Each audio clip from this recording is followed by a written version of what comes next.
আপনি যদি রেগুলার জিমে আসেন এবং আপনার ফিটনেস গোল যদি হয় বডি বিল্ডিং কিংবা মাসেল বিল্ডিং, কিংবা আপনি যদি আন্ডারওয়েট হন এবং আপনার ফিটনেস গোল যদি হয় ওয়েট গেইন, তাহলে এই 5টা রুলস আপনাকে মেনটেন করতে হবে। রুলস নাম্বার 1 হচ্ছে আপনি যখন আপনাকে ফুল রেঞ্জ অফ মোশনে ব্যায়াম করতে হবে। মানে আপনি যখন বাইসেপ কার্ল করছেন তখন ফুল নামাতে হবে, হাফ নামালে হবে না। আপনি যখন ল্যাট পুল ডাউন করুন ফুল ছাড়তে হবে, হাফ ছাড়লে হবে না। আপনি যখন বারবেল বেন্ট ওভার রো করবেন তখন ফুল ছাড়তে হবে, হাফ ছাড়লে হবে না।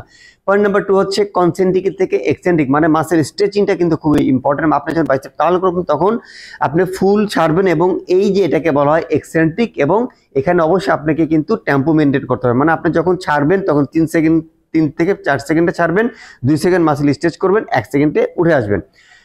রুল নাম্বার 3 হচ্ছে প্রোগ্রেসিভ ওভারলোড, মানে হচ্ছে আপনি চেষ্টা করবেন প্রত্যেকটা সেট বাই সেট এবং প্রত্যেকটা উইক বাই উইক আপনাকে কিন্তু আস্তে আস্তে ওয়েট বাড়াতে হবে।